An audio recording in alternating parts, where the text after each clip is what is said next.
نئی دنیا بساؤں گا نبی کے شہر میں جا کر، نئی دنیا بساؤں گا نبی کے شہر میں جا کر، میں خود کو بھول جاؤں گا نبی کے شہر میں جا کر۔ ہمارے مہمان خصوصی حضرت مفتی عبدالرحمن مسعود صاحب، استاد حدیث و فقہ و صدر مفتی مدرسہ عربیہ اشاعت الحق لکھنؤ بیٹھے ہوئے ہیں۔ میں ان سے انتہائی ادب کے ساتھ گزارش کرتا ہوں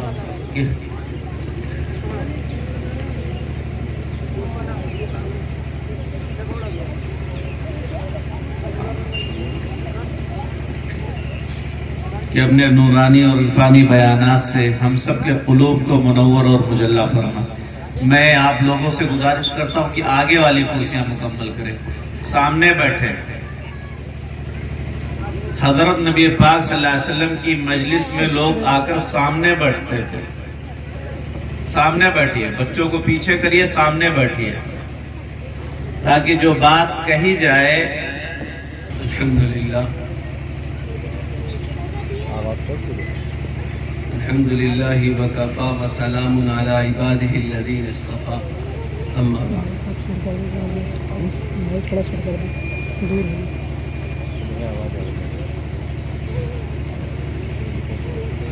میرے عزیز و محترم بزرگوں، دوستوں، اللہ تعالیٰ نے کائنات کا ایک نظام بنایا ہے۔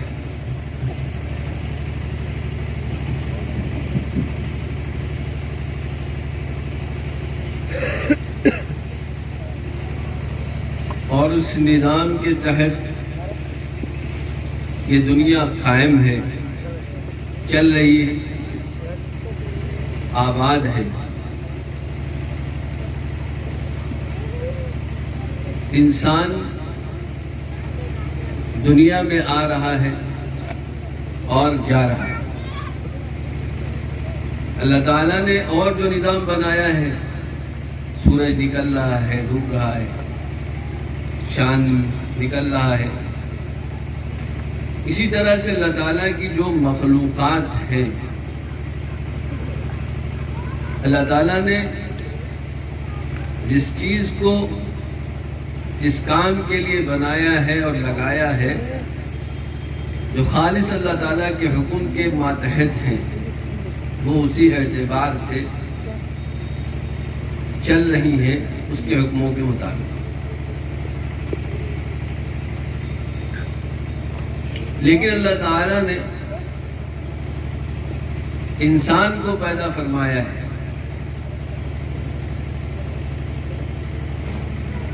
اور اس کو ساری مخلوقات میں اشرف المخلوقات بنایا ہے۔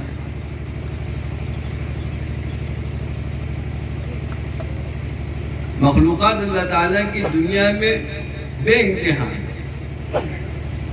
لا محدود۔ گن کر آدمی کہتا ہے اتنی ہے، اتنی ہے، پھر کم و بیش بھی لگایا جاتا ہے اس میں۔ لیکن اللہ تعالیٰ کی جو مخلوقات کل ہیں دنیا میں، وہ اللہ تعالیٰ ہی کے علم میں، اللہ تعالیٰ ہی کے علم میں۔ انسان اسی دنیا میں رہ کر مختلف جہاز سے، مختلف طریقے سے دنیا کو پرکھ رہا ہے، دنیا میں چل رہا ہے، دنیا میں آ رہا ہے۔ اللہ تعالیٰ نے جو صلاحیتیں عنایت فرمائی ہیں انسان کو، ان صلاحیتوں کے مطابق وہ اپنے کام میں لگا ہوا ہے۔ بہت سے لوگ کہ اللہ تعالیٰ کی بنائی ہوئی جو خشکی ہے اس خشکی میں لگے ہوئے ہیں. خشکی میں کہاں کیا ہے اس کی تحقیق کر رہے ہیں، اس پہ ریسرچ کر رہے ہیں، آگے بڑھ رہے ہیں، جا رہے ہیں. کب سے دنیا قائم ہے اور اب تک ریسرچ ہو رہا ہے، نئی نئی چیزیں نکل کر آ رہی ہیں. کوئی یہ نہیں کہہ سکا اب تک کہ بس یہ اس کی آخری حد ہے. جوں جوں کوشش کرتا ہے ایک نئی تحقیق، نئی چیز اس کے سامنے آتی ہے. ایسے ہی خشکی کے علاوہ سمندر ہے، پانی ہے، اس میں اللہ تعالیٰ کی دنیا بھر کی مخلوقات ہے. اس میں ریسرچ کرنے والے وہاں ریسرچ کر رہے ہیں. اور یہ ساری چیزیں کہاں سے مل رہی ہیں؟ اللہ تعالیٰ کی طرف سے. بڑھتا جا رہا ہے، جاتا جا رہا ہے.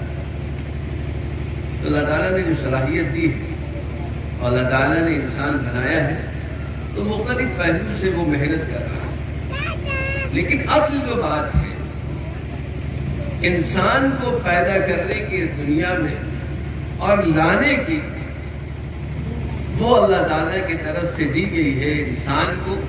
اللہ تعالیٰ نے اپنے قرآن کریم میں ذکر فرمایا کہ اللہ تعالیٰ نے انسانوں کو پیدا فرما کر جو ایک قانونی کتاب ہے قرآن کریم، وہ عنایت فرمایا ہے اس وقت ہم لوگوں، یعنی حضرت محمد صلی اللہ علیہ وآلہ وسلم کی امت میں جو لوگ پیدا ہوئے، اور اس کتاب کو آگے بڑھانے کے لیے، سمجھانے کے لیے، بتانے کے لیے حضرت محمد مصطفیٰ صلی اللہ علیہ وسلم بھیجے گئے. یہ سلسلہ جو اللہ تعالیٰ نے قائم فرمایا ہے اپنے بندوں کو اپنے سے جوڑنے کا، یہ تو جب سے دنیا قائم ہے اس وقت سے چلا آ رہا ہے، اس وقت سے چلا آ رہا ہے. اللہ تعالیٰ کی خاص شفقت ہے، خاص عنایت ہے انسانوں پر. اللہ تعالیٰ نے انسانوں کو پیدا فرمایا اور پیدا فرمانے کے لیے جو مقصد ہے اس مقصد کے مطابق انسان دنیا میں رہ کر کے زندگی گزارے، اور گزار کر کے اللہ کے تعالیٰ کے پاس جاوے. اس کے لیے خود اللہ تعالیٰ نے انتظام فرمایا. اس انتظام کی کڑی میں حضرت آدم علیہ السلام، حضرت نوح علیہ السلام، حضرت عیسیٰ علیہ السلام، حضرت ابراہیم علیہ السلام، غرض یہ کہ آخر تک یہ سلسلہ چلا آ رہا ہے جو طویل سلسلہ ہے جو حضرت محمد مصطفیٰ صلی اللہ علیہ وآلہ وسلم تک پہنچتا ہے. اب حضرت محمد مصطفیٰ صلی اللہ علیہ وسلم یہ آخری نبی ہے. حضرت محمد مصطفیٰ صلی اللہ علیہ وسلم کے بعد کوئی نبی آنے والا نہیں ہے. اللہ کے رسول صلی اللہ علیہ وسلم نے فرمایا انا خاتم النبیین لا نبی بعد، میں نبیوں کو ختم کرنے والا ہے، نبیوں پر ایک مہر لگانے والا ہوں، میرے بعد کوئی نبی آنے والا نہیں. تو حضرت محمد مصطفیٰ صلی اللہ علیہ وسلم کو اللہ تعالیٰ نے نبی بنا کر کے بھیجا اور آخری اور آپ کو کتاب عنایت فرمائی، قرآن مقدس، قرآن کریم، جس کے حصول کے لیے، جس کے پڑھنے پڑھانے کے لیے ان مدارس کا قیام ہے، ان مکاتب کا قیام ہے. اور یہ ہمارے لیے درجہ رکھتا ہے ایک فرض کا، ایک فرض کا درجہ رکھتا ہے، کیونکہ اللہ تعالیٰ کے کلام قرآن کریم، اس کے لیے اللہ تعالیٰ کا حکم یہ ہے کہ اللہ تعالیٰ نے جو عبادت دی ہے ہر مسلمان کو فرض ہوتی ہے بالغ ہونے کے بعد، اور اس سے پہلے اس کو سیکھا اور سکھایا جاتا ہے، تو اس میں جو اصل رکن ہے وہ ہے قرآن کریم کی تلاوت. قرآن کریم کی تلاوت، سورہ فاتحہ، سورہ فاتحہ کے بعد پھر سورت کا ملانا، چند صورتیں ہوں یا اس سے آگے بڑھ کر ہوں، لیکن قرآن کریم نماز میں پڑھنا ہمارے لیے فرض اور ضروری ہے۔ نماز تو ایک فرض ہے ہی جو اللہ تعالیٰ نے ہر عاقل بالغ پر فرض کیا ہے۔ جو لڑکا بالغ ہو جائے، جو لڑکی بالغ ہو جائے، اس پر اللہ تعالیٰ نے نماز کو فرض کیا۔ اب نماز فرض ہے تو اس میں ایک فرضیت جو ہے، رکنیت، وہ قرآن کریم کی تلاوت، قرآن کریم کو پڑھنا۔ اور قرآن کریم کو پڑھنا ہے تو اس کو صحیح پڑھنا ہے، صحیح پڑھنا ہے۔ ایک تو ہے قرآن کریم کو پڑھ لیا بس، جیسے کہ دوسری کتاب میں پڑھ لیتے چوٹ آ کر کے جیسے سمجھ میں آ گیا، یا آج کے حالات میں آپ دیکھیں کہ جو دوسری زبانیں سیکھنے والے لوگ ہیں، کتنی محنت اور مشقت کے ساتھ وہ زبانیں سیکھ رہے ہیں، حالانکہ ان زبانوں کا تعلق صرف بس یہی دنیاوی زندگی سے ہے، اس سے آگے بڑھ کر نہیں ہے، لیکن اس کے بعد بھی وہ زبان سیکھی جا رہی ہے اور بڑی محنت سے سیکھتے ہیں، اس کو بنیاد بنا کر کے کہ زبان صحیح آنی چاہیے، اس کے بولنے کا انداز صحیح ہونا چاہیے، اس کے لکھنے کا انداز صحیح ہونا چاہیے۔ آپ ہندی زبان لے لیجیے، آپ انگریزی زبان لے لیجیے، ہمارے یہاں ہندوستان میں مختلف زبانیں ہیں، لیکن اس زبان کو بھی جب آدمی استعمال کرتا ہے اور بولتا ہے تو حرف کی ادائیگی میں جب ادھر ادھر ہوتا ہے تو لوگ کھینچ تان کے سمجھ تو لیتے ہیں، لیکن اس کے معنی بھی کیا ہے، بدل جائے گا، بدل جائے گا۔ ہندی کے بولنے والے ہندی بولتے ہیں، انگریزی بولنے والے انگریزی بولتے ہیں، لیکن اس کے باوجود جو ہے یہ ان کی زبان ہے، لیکن اس کے بعد بھی ان سے چوک ہوتی ہے، الفاظ صحیح نہیں ادا۔ اور اس زبان کا جاننے والا وہ یہ کہتا ہے یہ زبان ان کو آتی نہیں، اس کی ادائیگی صحیح نہیں، کہنا کچھ کہنا چاہتے ہیں اور سمجھ نہیں بات آتی۔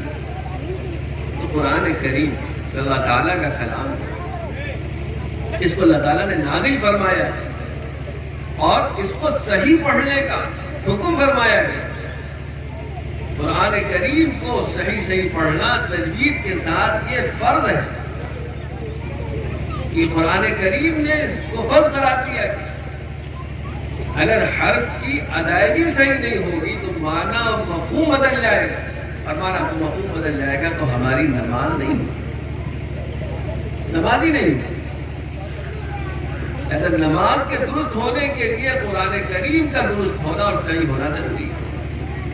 اور قرآن کریم کہاں صحیح ہوگا؟ وہ صحیح ہوگا میرے عزیزوں، میرے مسلمان بھائیوں اور میری ماں و بہنوں، انہی مکاتب سے، انہی مدارس سے۔ وہ ہے کہ قرآن کریم کے سیکھنے کا اور سکھانے کا مرکز جو ہے یہ مکتب ہے، یہ مدرسے ہیں، مسجد ہے۔ ان کی حیثیت بہت اہم ہے میرا دل۔ بظاہر ہم دیکھتے ہیں ایک چھوٹی سی عمارت ہے، لیکن نسبت جو اس کی ہے، اس نسبت کے جڑ جانے کی وجہ سے ان عمارتوں کی بھی نسبت بڑی عظیم ہو جائے گا۔ جیسے مسجد ہے،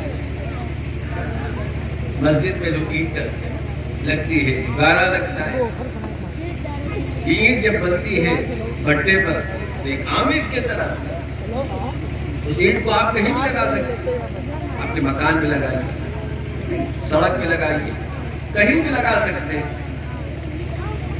لیکن وہی اینٹ جب وہاں سے اٹھ کر کے کسی مسجد میں لگ جاتی ہے تو اس کی اہمیت بڑھ جائے گا۔ اب اگر وہاں سے وہ اینٹ ہٹا لی گئی، کوئی ہٹا لے، الگ کر لے، تو دیکھنے والا کہتا دیکھو یہ مسجد میں اینٹ لگی تھی، ادھر ادھر نہ ڈالنا، ادھر ادھر نہ پھینکنا، غلط جگہ نہ لگا۔ اینٹ کی نسبت مسجد سے جڑ گئی، جہاں لوگ نماز پڑھنے جاتے ہیں، اللہ تعالیٰ کی عبادت کرتے ہیں، اللہ تعالیٰ کی عبادت کرتے ہیں۔ آپ سمجھیے کہ عید مسجد پر جب تک نہیں لگی تھی ایک عام عید تھی، لیکن مسجد میں لگ جانے کے بعد اس عید کی اہمیت بڑھ گئی اور اسی مسجد میں نماز پڑھی جاتی ہے، اسی مسجد میں نماز پڑھی جاتی ہے، تو نماز کی کیا اہمیت ہے؟ پھر نماز میں قرآن مجید پڑھا جاتا ہے میرے دل، اور قرآن کریم کو صحیح پڑھنا یہ ہمارے لیے فرض اور ضروری اور لازمی، اور اس کی صحیح پڑھنے کے لیے ضروری ہونے کے لیے یہ مدارس و مکاتب بنائے گئے۔ لہذا ہماری ذمہ داری یہ بنتی ہے کہ ہم قرآن کریم کو صحیح پڑھنے کی فکر اور کوشش کریں، اور یہ جو نظام بنایا ہے اللہ تعالیٰ نے دیا ہے ہم کو قرآن کریم کے حفاظت کے لیے، ان چیزوں کو قرآن کی حفاظت کے لیے سمجھتے ہوئے ان کی دیکھ ریکھ، ان سے اپنا تعلق قائم کرنا یہ بہت ضروری ہے، یہ بہت ضروری ہے، کیونکہ جب قرآن کریم کو ہم حاصل کرنا چاہیں گے، صحیح پڑھنا چاہیں گے، تو ہم کو ایسی جگہوں کا انتخاب کرنا پڑے گا جہاں پر قرآن کریم پڑھایا جائے، جہاں پر قرآن کریم سکھایا جائے۔ لہٰذا قرآن کریم کو سیکھنے کے لیے جو مرکز ہے ان کی بھی بڑی اہمیت ہے، کیونکہ ان سب کا تعلق کس سے ہے؟ قرآن کریم۔ اور اسی قرآن کریم میں اللہ تعالیٰ نے حکم فرمایا اپنے بندوں کو مخاطب کرے، وَمَا خَلَقْتُ الْجِنَّ وَالْإِنسَ إِلَّا لِيَعْبُدُونِ، وَمَا خَلَقْتُ الْجِنَّ وَالْإِنسَ إِلَّا لِيَعْبُدُونِ، کہ انسان اور جناتوں کو جو پیدا کیا گیا ہے یہ صرف اور صرف اللہ تعالیٰ کی عبادت کے لیے پیدا کیا گیا ہے۔ دنیا کی مخلوقات تمام مخلوقات ہیں، کسی کے لیے یہ بات نہیں کہی، کسی کے لیے یہ بات نہیں فرمائی۔ اللہ تعالیٰ نے جو بات فرمائی کہ کس مقصد کے لیے اس دنیا کو پیدا کیا ہے، انسان کو کس مقصد کے لیے دنیا میں پیدا کیا ہے، اس مقصد کو اللہ تعالیٰ نے بیان کیا۔ وَمَا خَلَقْتُ الْجِنَّ وَالْإِنسَ إِلَّا لِيَعْبُدُونِ، کہ انسان اور جناتوں کو جو ہم نے پیدا کیا ہے یہ صرف اور صرف اپنی عبادت کے لیے پیدا کیا، اپنی عبادت کے لیے پیدا کیا۔ لہذا اب اس دنیا میں انسان کو جو زندگی گزارنی ہے یہ زندگی اللہ کے حکموں کے مطابق ہوگی، رسول پاک صلی اللہ علیہ وسلم کے طریقے کے مطابق ہوگی، تو گویا کہ اللہ کے پیدا کرنے کا جو مقصد ہے انسان کا اس دنیا میں اس کے مطابق ہوگی، اور اس کے مطابق ہوگی تو اللہ تعالیٰ کے جو انعامات ہیں وہ انعامات انسانوں کو حاصل ہوں، انسانوں کو حاصل ہوں۔ تو یہ عبادت کے لیے انسان پیدا کیا گیا ہے اس دنیا میں۔ ایسے ہی فرمایا گیا ان اللہ اشتری من المؤمنین انفسهم واموالهم بان لهم الجنہ، کہ اللہ تعالیٰ نے ایمان والوں خرید لیا ہے ان کی جانوں اور مالوں کو جنت کے بدلے۔ ان اللہ اشتری من المؤمنین انفسهم واموالهم بان لهم الجنہ، یہ انسان جو ہے ایمان والا یہ ایک بکا ہوا مال ہے، اور خریدار کون ہے اس کا؟ خود خالق کائنات، جو خود خالق اور مالک ہے اس انسان کا، وہی اس کا خریدار ہے۔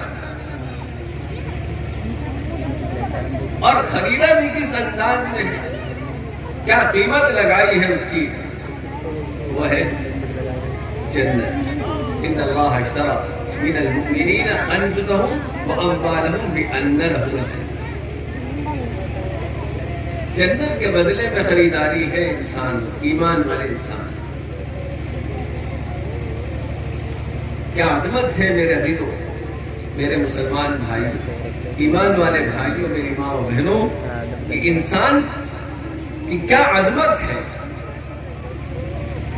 خالق کائنات نے کیا عظمت دی ہے انسان کی.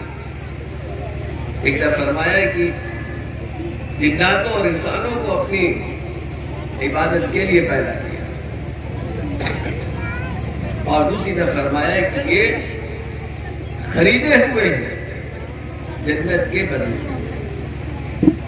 بڑی عظیم چیز ہے. اب انسان کو اپنے آپ پر نظر ڈالنی چاہیے کہ اگر دنیاوی اعتبار سے کسی چیز کو ہم خرید لیں اور خریدنے کے بعد وہ ہماری نہ مانے،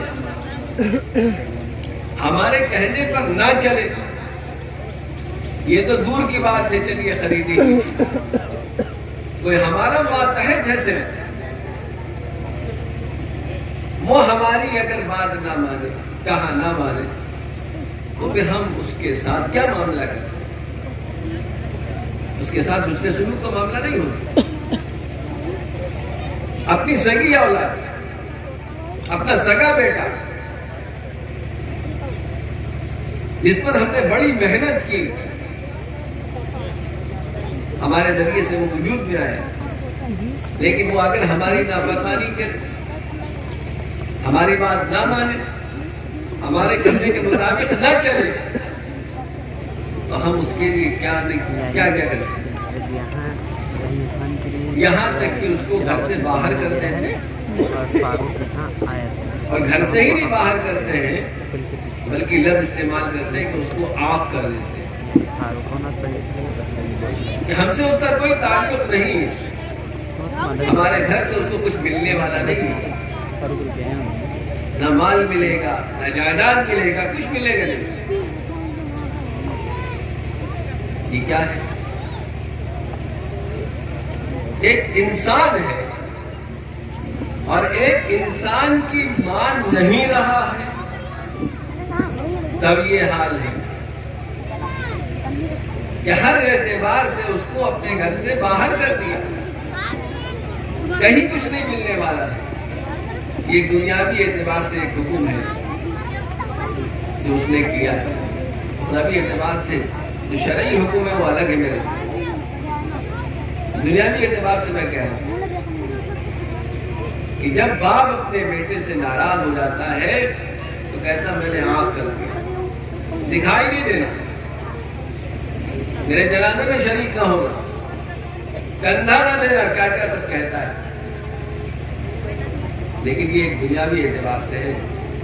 اخروی اعتبار سے گرچہ باپ نے اپنے بیٹے کو گھر سے نکال دیا، جائیداد کا مالک نہیں ہوگا کہہ رہا ہے، لیکن شرعی اعتبار سے وہ ہوتا ہے.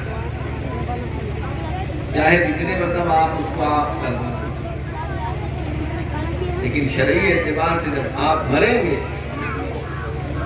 تو جو آپ کی ملکیت ہوگی اس میں اس کا حصہ ضرور ہوگا.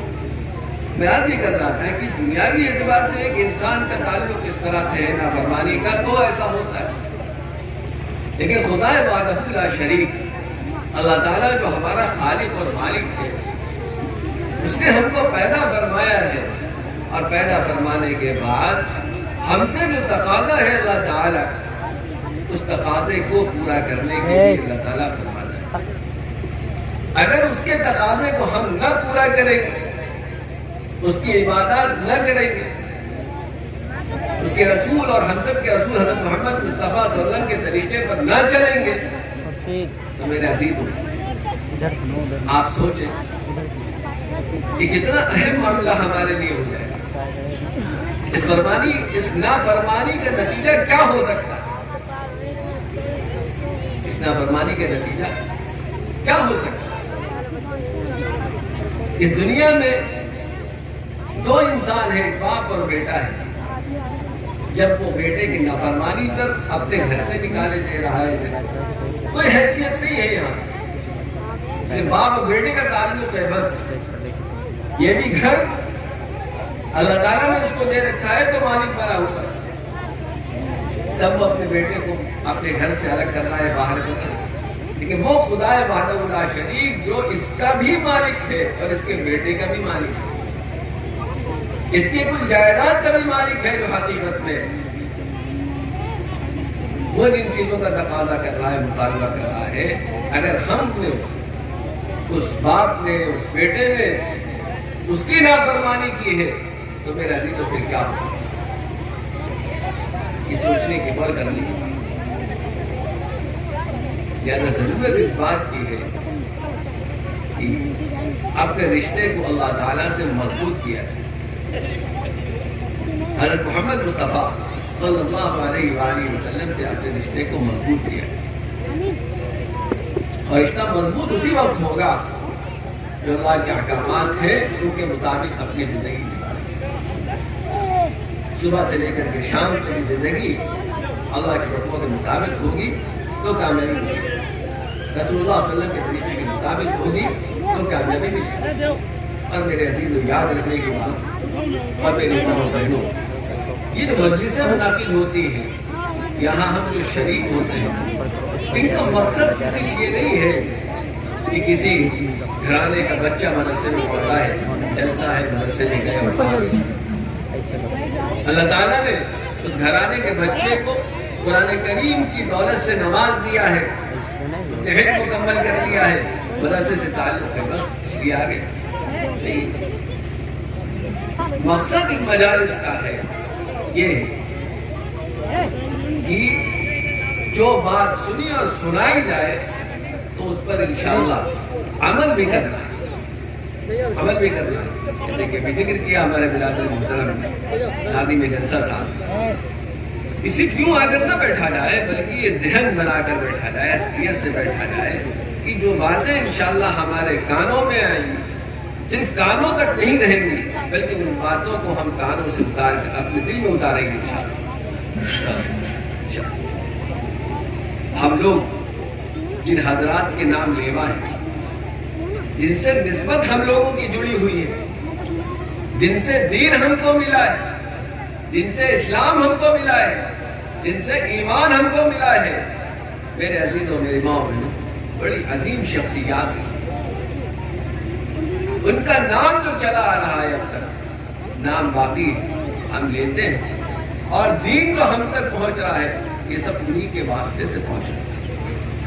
حضرت محمد مصطفیٰ صلی اللہ علیہ وسلم، آپ کے بعد اصحاب رسول صلی اللہ علیہ وسلم، جن کو اللہ تعالیٰ نے انتخاب کیا تھا، جن کا حضرت محمد مصطفیٰ صلی اللہ علیہ وسلم کے ساتھی ہونے کے لیے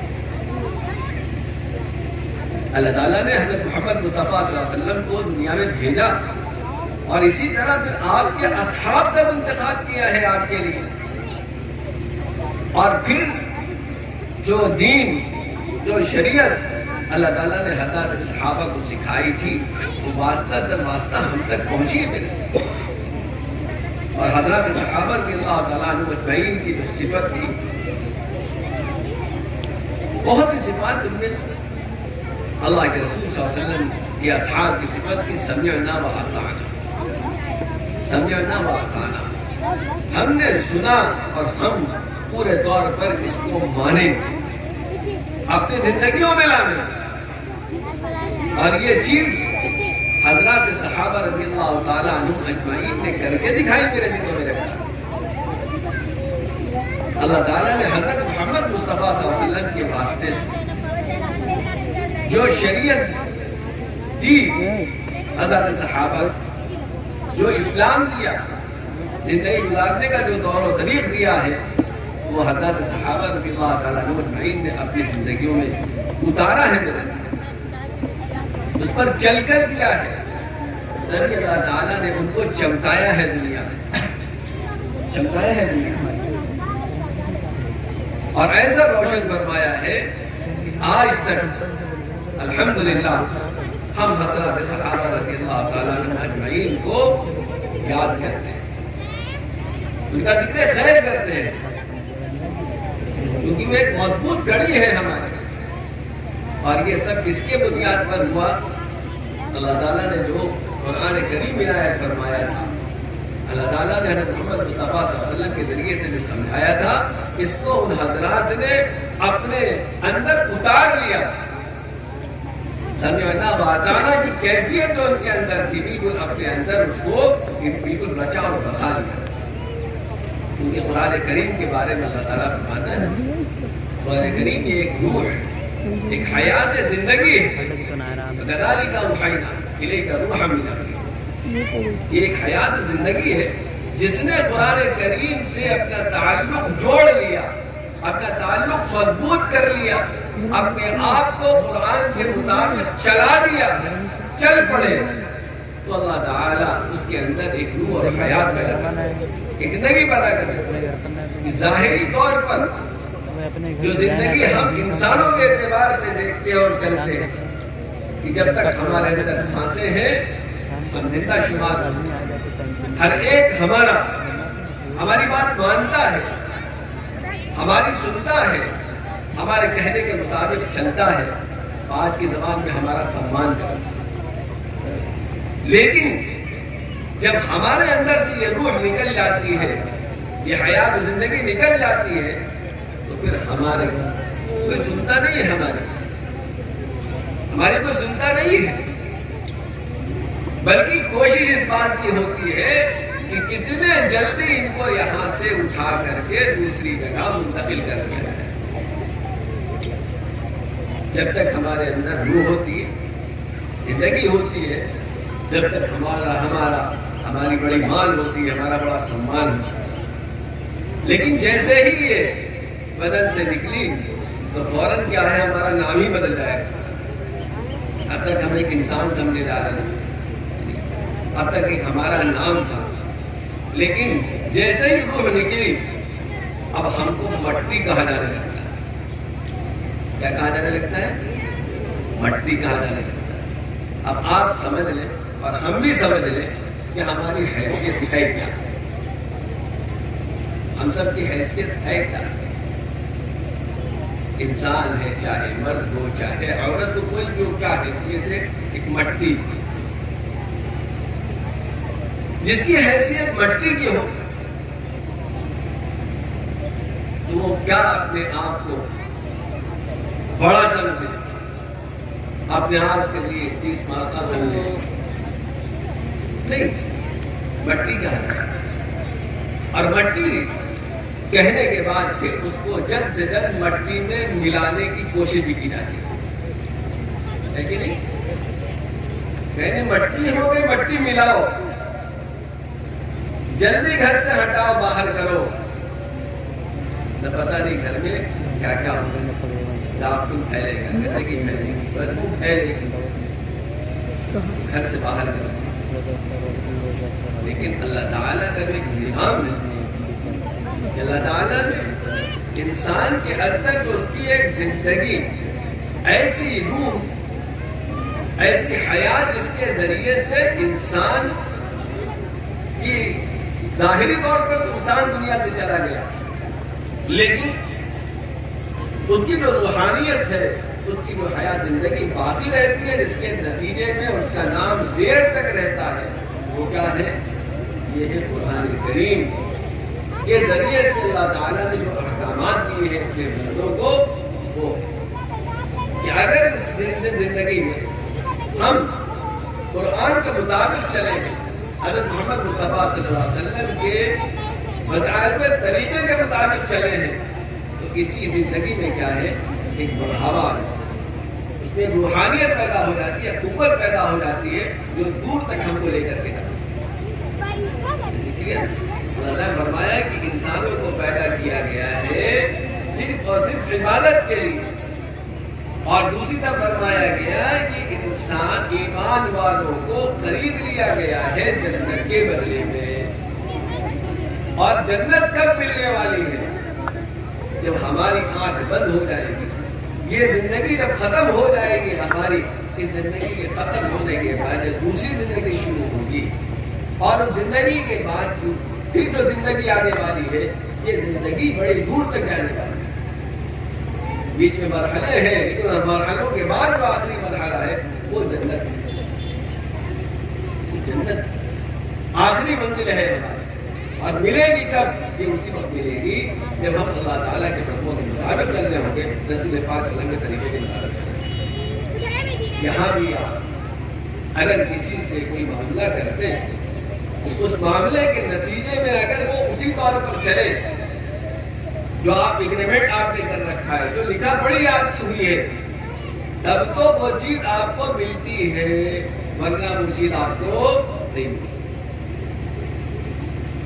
زمینی ہے، مکان ہے، سامان ہے، آج کل چھوٹی چھوٹی چیزیں جب خریدی اور بیچی جاتی ہے تو اس کی رسید بنتی ہے،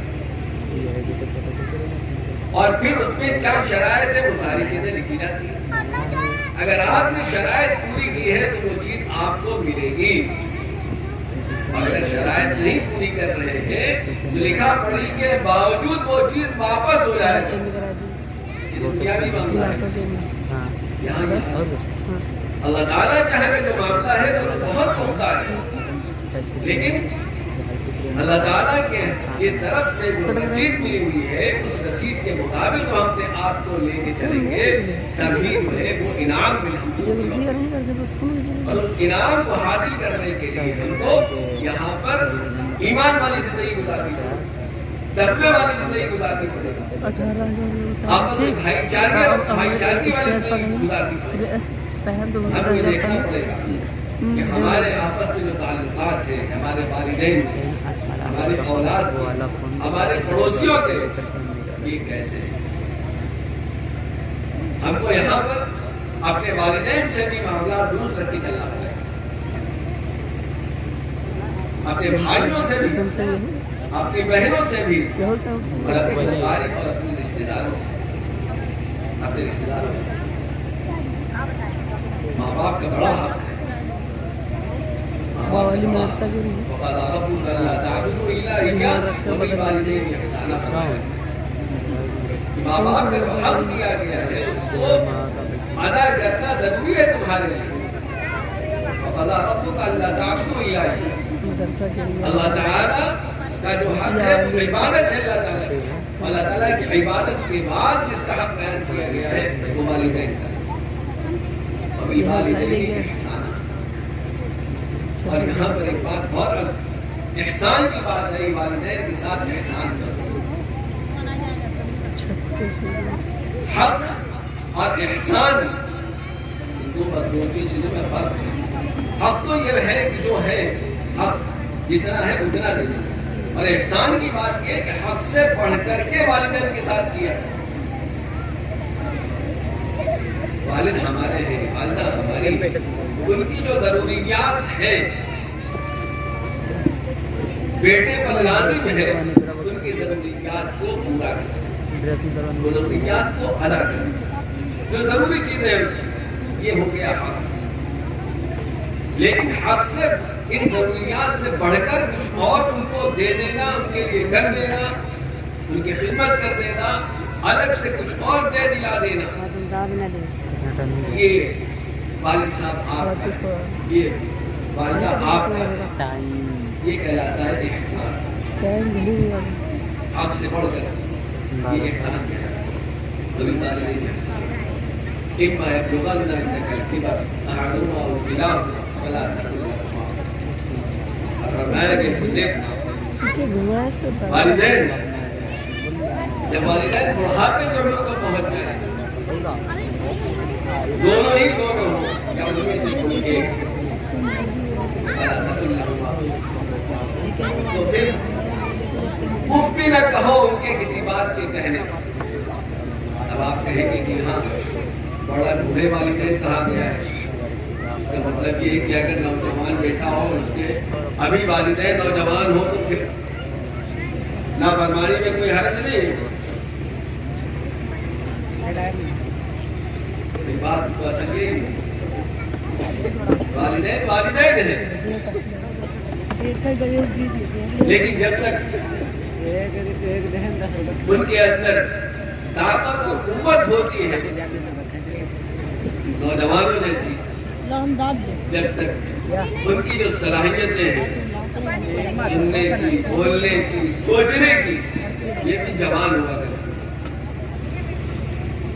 یہ بھی جوان ہوا کرتی، یا اگر کوئی بات کہنا ہے، سننا ہے، کرنا ہے، بہت سمجھداری کے ساتھ وہ کرتے ہیں۔ لیکن جب عمر دھیرے دھیرے ڈھلتی ہے، 50 پہنچ گئی، 60 پہنچ گئی، تو کنواں کمزور ہونے لگتے ہیں، ہاتھ پیر بھی ڈھیلے پڑ جاتے ہیں، سننے کی جو کم ہے صلاحیت وہ بھی کم ہونے لگتی ہے، بولنے کی جو صلاحیت ہے کبھی کہتے کچھ ہے نکلتا کچھ ہے، سوچنے کی صلاحیت بھی اب اس طرح کی نہیں رہ جاتی ہے جیسی نوجوانی میں تھی۔ ایک بات کہتے ہیں کہ بھول جائے گا، ایک ہی بات کو کئی کئی بار کہا کرتے ہیں۔ یہ انسان ہے، اللہ تعالیٰ نے انسان کو بنایا ہے جو بہت کمزور ہے، لیکن اللہ تعالیٰ اسے طاقت دیتا ہے کہ وہ چلتا رہتا اور چلاتا رہتا۔ بتائیں گے کہ دیکھو والدین، ان کی خدمت، ان کی عظمت، ان کی محبت یہ ضروری ہے، والدین کی خدمت۔ اب یہاں پر تو بات کہی گئی ہے کہ جب وہ اس عمر کو پہنچ گئے ہیں کہ اب جو صلاحیتیں ان کی نوجوانی کی تھی، جن میں ہر ایک کام کو وہ خود اپنی سمجھداری سے کر لیا کرتے تھے، اب نہیں ہے۔ اب یہ موقع یہ ہے کہ اب تم ان والدین کا خیال رکھو، جیسے کہ ان والدین نے تمہارا بچپن میں خیال رکھا۔ اپنی بھی تو یاد کرو، اپنی بھی تو یاد کرو۔ ابا تو جب اس عمر میں پہنچ گئے ہیں، لیکن یہ وہی ابا ہے جنہوں نے تم کو بچپن سے پالا ہے۔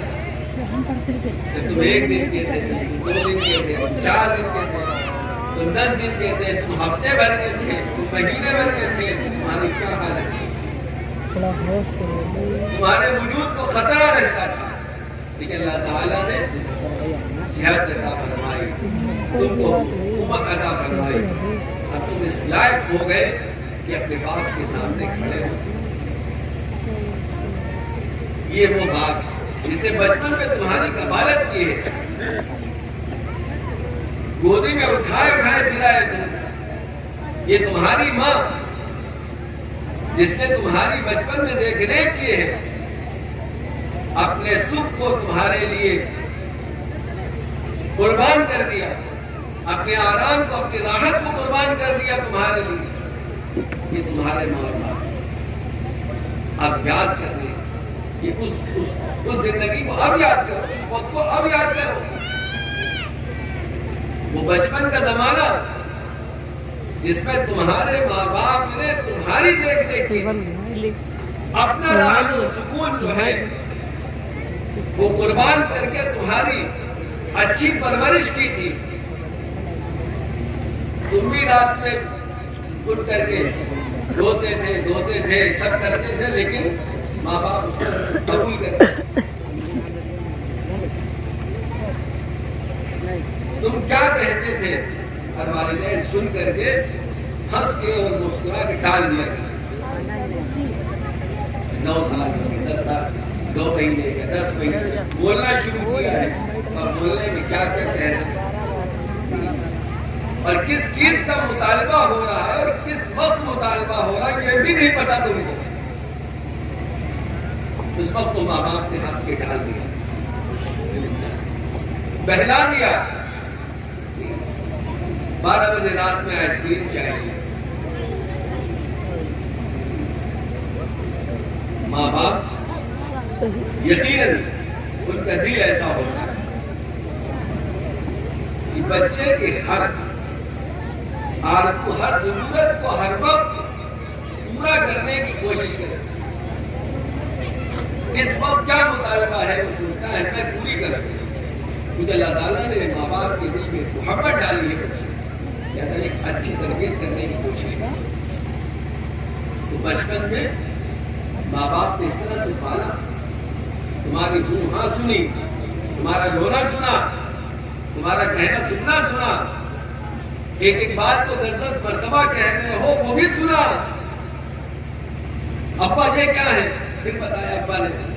ابا یہ کیا ہے؟ پھر بتایا ابا نے۔ اماں یہ کیا ہے؟ پھر بتایا اماں نے۔ ایک ایک چیز کو 10 مرتبہ پوچھا اماں سے تم نے، 10 مرتبہ پوچھا اماں سے، اماں نے جواب دیا ہاں بھیا یہ کبھی یہ نہیں کہا کہ وقت بار بار پوچھتا رہتا ہے یاد نہیں کر پاتا، کبھی نہیں کہا۔ وہی آج ماں باپ جب پال پوس کے انہوں نے بڑا کر دیا آج اس لائق ہے بنا دیا کہ تم ان کی سنو، ان کی مانو، جیسا کہ انہوں نے بچپن میں کیا تھا۔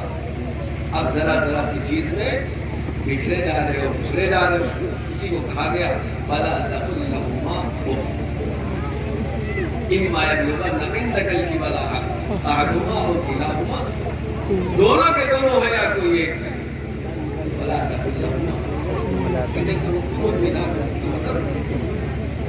اس کا مطلب منہ بھی نہ کہو، جو بات کہہ رہے ہیں اس بات کو غور سے سنو اور سمجھو اور اس تقاضے کو پورا کرنے کی کوشش کرو اور اپنی اس کیفیت کو سمجھو، یاد کرو جو تمہارے ساتھ تمہاری ان کے ساتھ پیش آ چکی ہے۔ اور اللہ تعالیٰ جب سمجھداری عنایت فرماتا ہے کسی انسان کو تو یہ بات اس وقت سمجھ میں آتی ہے جب اس کے ہاں بھی اس طرح کے ننھے منھے نونہال بچے آتے ہیں۔ یہ بھی اللہ تعالیٰ سے کی طرف سے ایک انتظام ہے۔ اللہ تعالیٰ نے انسانوں کو پیدا فرمایا ہے اور پیدا فرما کر کے جو ایک ترتیب بنائی ہے درجہ بدرجہ، اور پھر جو حقوق دیے ہیں ایک دوسرے کے، اولاد کے باپ کو، باپ کے اولاد کو، یہ سب اس کے سمجھنے کے لیے بڑے معین اور مددگار ہوتی ہیں۔ یہ چیزیں یہ چیزیں جب باپ بڑھاپے کو پہنچ گیا ہے اور ماں بڑھاپے کو پہنچ گئی ہے اور اس وقت یہ حالات جب بن رہے ہیں کہ ایک بات کو بار بار کہا جا رہا ہے یا ایسی بات پیش آ رہی ہے جو نوجوان بیٹے کے تقاضے کے خلاف ہے، طبیعت کے خلاف ہے، تو پھر اس کو اپنی یہ پچھلی جو طبیعت پیش آئی یاد کرنا چاہیے۔ اور اس کے لیے اللہ تعالیٰ نے بھی نظام بنایا ہے کہ اس کے ہاں جب کچھ بچے ہوتے ہیں تو جب یہ کیفیت پیش آتی ہے اس طرح کی کہ ایک ایک بات پہ کئی بار سوال ہو رہا ہے، ایک بات کئی مرتبہ پوچھی جا رہی ہے اور پھر وہ بتاتے بتاتے تھک جاتا ہے لیکن اف تک نہیں کرتا، بتاتے بتاتے تھک جاتا ہے لیکن اف تک نہیں کرتا ہے۔ جتنی مرتبہ پوچھا اتنی مرتبہ بتایا، جتنی مرتبہ کہا کہ ہم کو یہ چیز چاہیے لا کر کے دی گئی، کہا یہ نہیں ہم کو سوکھی چاہیے، سوکھی لا کے دی گئی، کہا ہم کو گیلی چاہیے، کہا ایک لا کے دی گئی ہم کو 2 چاہیے، 2 نہیں ہم کو 3 چاہیے، لیکن سنتا جاتا کرتا جاتا۔ یہ وہ تربیت ہے، وہ نظام ہے اللہ تعالیٰ کا جو اس نے بنا رکھا ہے ہم انسانوں کے لیے کہ دیکھو یہ زندگی جو اس طرح کی ہے اس کو دیکھتے رہو۔ یہ آج تمہارے سامنے جیسے آ رہی ہے تمہارے اعتبار سے، تمہارے والدین کے اعتبار سے، یہی زندگی آگے اور ابھی تمہارے ساتھ پیش آئے گی۔ جب تم ان کی عمر کو پہنچو گے، اپنے بڑوں کے عمر کو جب پہنچو گے تو تمہارا بھی حال یہی ہو سکتا ہے۔ لہذا والدین کے ساتھ حسن سلوک آدمی کرتا ہے تو اللہ تعالیٰ کا نظام یہ ہے کہ اس کے ساتھ بھی اللہ تعالیٰ حسن سلوک کرنے والا پیدا فرماتا ہے۔ اور اگر کسی نے اپنے والدین کی نافرمانی کی، ان کے ساتھ برا سلوک کیا ہے، برا معاملہ کیا ہے، تو پھر اللہ تعالیٰ دنیا ہی میں ہی اس کی سزا اس کو دے دیتے ہیں، اس کو بھگتنا پڑتا ہے۔ اللہ تعالیٰ ہم سب کی حفاظت، اپنے بڑوں کا ادب و احترام کرنے کی توفیق دے۔ تو میرا عزیز قرآن نے جو حکم بیان کی ہے یہی ہے کہ جو حق ہے جس کا وہ دیا جائے، والدین کا حق ہے والدین کو، جو بچوں کا حق ہے بچوں کو دیا جائے۔ ایسے بچوں کا حق یہ ہے کہ ان کی اچھی تربیت کی جائے، ان کی عمدہ تربیت کی جائے اور بچے اپنے بڑوں کی کاپی کریں، جیسا بڑوں کو دیکھتے ہیں ویسا ہی بننے کی کوشش کرتے ہیں۔ جب ماں باپ اپنی زندگی نیکی کے اعتبار سے گزاریں گے، نیک بنائیں گے، نمازوں کا اہتمام کر رہے ہوں، قرآن کریم کی تلاوت کا اہتمام کر رہے ہوں، قرآن پڑھتے ہوں گے تو بچے بھی انشاءاللہ ضرور پڑھیں گے.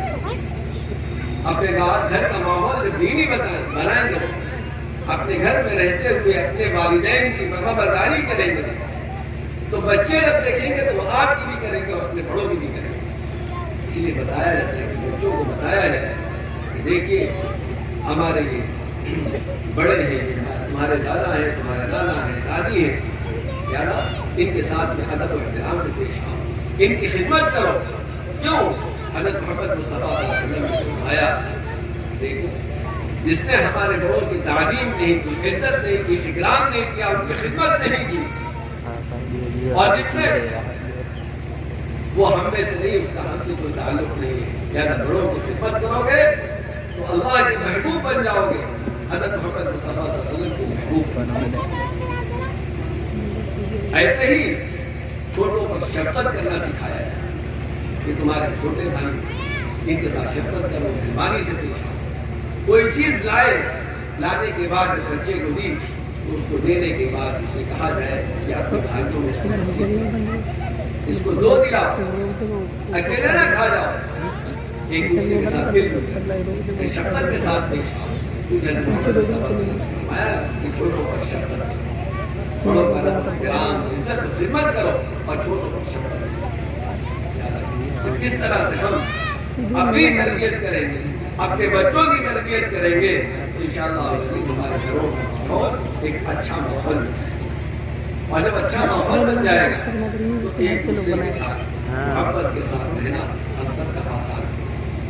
میرے عزیز و محترم دوستو، ہماری مجلسیں جو قائم اسی لیے ہے کہ اللہ تعالیٰ کے احکامات رسول پاک صلی اللہ علیہ وسلم کے طور طریق جو دنیا میں زندگی گزارنے کے بتائے گئے ہیں ان کے مطابق ہم دنیا سے زندگی گزار کر کے جائیں گے تو ہمارے لیے جس چیز کا انعام اللہ تعالیٰ نے رکھا ہے وہ ہم کو یقینی طور پر مل کر کے رہیں گے.